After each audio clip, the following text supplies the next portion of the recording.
En Líderes Hoy, un reportaje exclusivo con Guillermo Marcó, el sacerdote que fue vocero del Papa Francisco durante 10 años en el arzobispado. Yo lo conocí a Jorge Bergoglio cuando él llegó a Buenos Aires. Y así fue naciendo una relación, una amistad. ¿Cómo ve la situación de la Iglesia y los cambios que impulsará Francisco? Bergoglio, por lo que yo lo conozco, es un hombre conservador, no va a hacer cambios de doctrina, los cambios van a estar en las formas. Su mirada del celibato, la comunión de los divorciados y la pedofilia. Nosotros queremos seguir siendo célibes, ese es el problema que no entienden. Somos célibes por opción, no es que nadie nos obligó a ser célibes. Las anécdotas de vida con el Santo Padre y la importancia del diálogo interreligioso para lograr la paz. Guillermo Marcó, director de la Pastoral Universitaria, en Líderes Hoy, con la conducción de Cecilia Lucía Puig.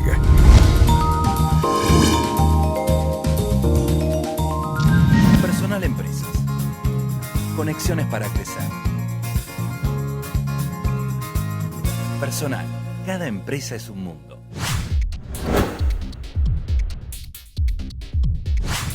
IRSA. Somos la mayor empresa argentina inversora en bienes raíces. IRSA. Líderes en real estate. Galeno. Siempre pensando en vos.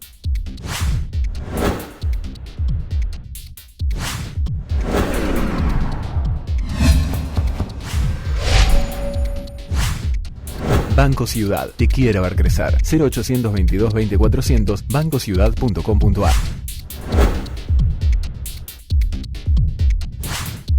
Premium Assistant, tranquilidad para un buen viaje. Una empresa del Grupo OMI.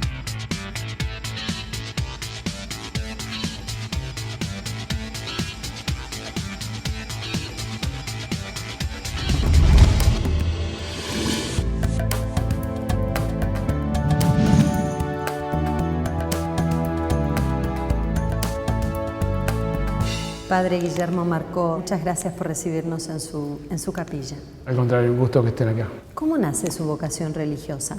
Bueno, yo nací en una familia un poco atípica. Mi padre era más bien agnóstico. Mi madre era hija de una católica y de un protestante alemán. Así que nací en una casa bastante abierta y si bien primó la religión era la de mi madre, así que mi madre por opción era católica y obviamente fui bautizado, tomé la comunión, fui a un colegio católico, al San Agustín, de primer grado a quinto año. Y después empecé a estudiar arquitectura, que era mi vocación desde siempre, ¿no? Y a mí siempre me gustó bastante pensar y bueno, sentía que, bueno, no sé, que la vida por ahí no sé si era para lo que lo estaba usando, ¿no? Como que era como cualquier joven que se dedicaba a pasarla bien, la situación económica de mis padres era buena. Y bueno, yo sentía que en el fondo mi vida era un poco frívola, un poco vacía. Y la verdad que en eso Dios se fue valiendo de esa sensación interna. La realidad es que una Semana Santa, digamos, un primo mío me invitó a ir al Hospital Fernández a visitar enfermos el domingo de Pascua. Iba a repartir unas estampas que decían Jesús resucitó y llegué a un cuarto de un señor que estaba solo, a quien le di una estampa y se puso a llorar y me abrazaba y me decía gracias y yo la verdad que me sentía como desbordado porque me parecía que no había hecho gran cosa. Y bueno, esta persona me mira y me dice, lo que pasa es que yo soy del interior y hace 3 meses que estoy internado y soy la peor persona que me vino a visitar, ¿no? Y bueno, yo sentí que con muy poco había hecho mucho y eso fue para mí como una experiencia de Dios muy fuerte, de encontrarme a Dios en el otro y sobre todo en el que sufre. ¿Cómo es que usted, habiendo tenido este inicio, paso por la arquitectura, después decide hacerse sacerdote, pero cómo conoce a Jorge Bergoglio y cómo llega a ser vocero del arzobispado? Yo lo conocí a Jorge Bergoglio cuando él llegó a Buenos Aires. Yo estaba en Nuestra Señora de Lourdes, en Flores.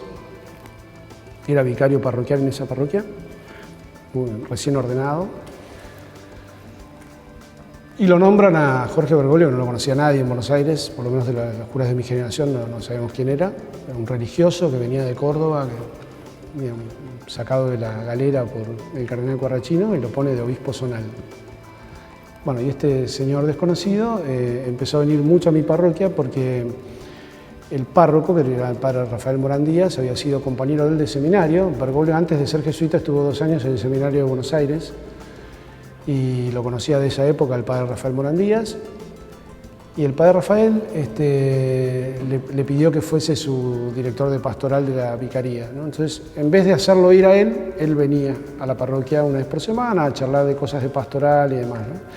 Y que yo creo que él no tenía contacto tampoco con curas jóvenes de Buenos Aires, entonces me pedía muchas veces que lo acompañara caminando hasta la vicaría, que eran unas 20 cuadras, íbamos charlando. Y así fue naciendo, bueno, una relación, una amistad.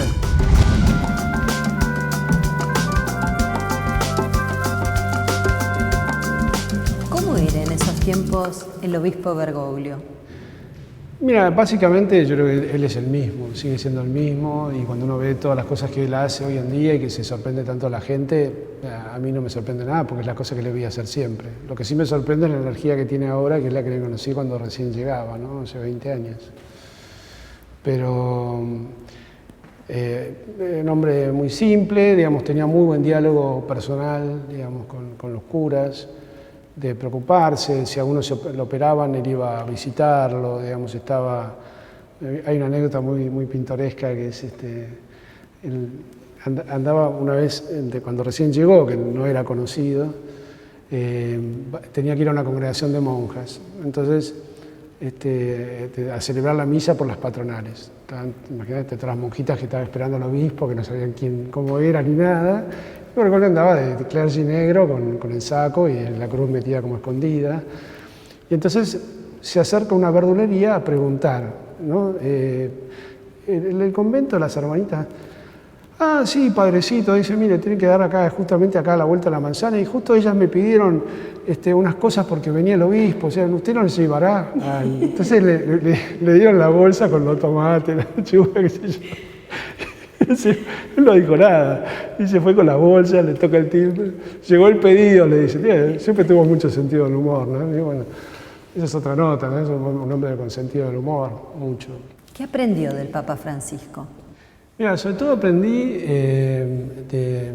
por supuesto que no, es dificilísimo de imitar, pero digamos, aprendí a hacer mucho silencio, a ser una persona de oración. Él todo lo refiere a la oración, muchas cosas que él no podía resolver, te decía, bueno, o que no tenía la respuesta, te decía los rezos y mañana te contesto. O sea, como que siempre su criterio es un criterio sobrenatural, te enseña a ver la vida desde la óptica de Dios, ¿no? De no ser simplemente, bueno, un funcionario que hace cosas. Algunas frases, por ejemplo, de situaciones concretas, por ejemplo, cuando vos veías que él tenía cosas importantes y de repente, bueno, no sé, se ocupaba del problema puntual de una familia, de una viejita o no sé qué, él siempre me decía, bueno, mira, hay que atender lo importante, pero nunca despreocuparse de lo pequeño, ¿no? O sea, como que es una cosa que uno la ve ahora, decir, bueno, ¿cómo que es el Papa? Recibe, no sé, a Obama y después al día siguiente llama a una señora de Corrientes porque le mandó una carta. Bueno, él tiene, siempre para él fueron importantes las dos cosas, no descuidar ni lo grande ni lo pequeño. La Iglesia en este siglo vivió algo histórico y creo que tuvo un momento bisagra cuando el Papa Benedicto XVI decide renunciar al rol que ejercía como personaje supremo de la Iglesia. ¿Qué cambia en la Iglesia a partir de esta decisión que toma Benedicto XVI de renunciar a ejercer como Papa? Yo creo que fue el iniciador de una ruptura de ciertas tradiciones que estaban ahí enquilosadas y de algo que no se había podido resolver para mí muy bien en la Iglesia. Porque la Iglesia, cuando se hizo el Concilio Vaticano II, fijó la edad de retiro de los obispos en 75 años, ¿no? Todos los obispos del mundo tienen que renunciar a los 75 años. Y quedó la excepción para el Papa, porque no sabían qué hacer con un Papa emérito, ¿no? Entonces, bueno, el Papa era el único que podía, si quería, renunciar, pero nadie le ponía como el cascabel al gato para decir a tal edad tiene que dejar. Y bueno, Benedicto rompe esa tradición, un hombre tan aferrado a las tradiciones, pero que rompe una tradición milenaria y dice, ¿y por qué no me puedo ir a mi casa y dedicarme a la oración si yo siento que ya me merman las fuerzas? Y yo creo que Benedicto tuvo como claramente la imagen de Juan Pablo II, ¿no? Tantos años enfermo tantos años con un entorno que fue la curia romana, que fue creciendo al amparo de la sombra de su debilidad, ¿no? De su enfermedad. Entonces él dijo, para estar mal y que gobiernen los de ahora, prefiero renunciar. Y creo que ahí metió rompió con un molde que todos tenemos en la cabeza, decir, bueno, sí, el Papa también puede renunciar e irse a su casa. Bueno, además el Papa Francisco fue el primer jesuita que llega a ser pontífice. Es un jesuita que que está enemistado con la compañía. Porque él terminó muy mal con la compañía de Jesús. Él estuvo casi 6 años en penitencia en Córdoba, en una iglesia jesuita, de donde lo saca Guarrachino, lo rescata un cura del clero. Sin embargo, él elige el nombre de Francisco de Asís. Pero por San Francisco de Asís, que era franciscano, ¿no? O sea, el fundador de los franciscanos, no por Francisco Javier. En algún momento la gente pensó que era por Francisco Javier, que es un santo jesuita, el otro gran santo junto a San Ignacio. No digo que él no tenga como muy incorporado su espiritualidad jesuítica, pero digamos, con la compañía no terminó bien.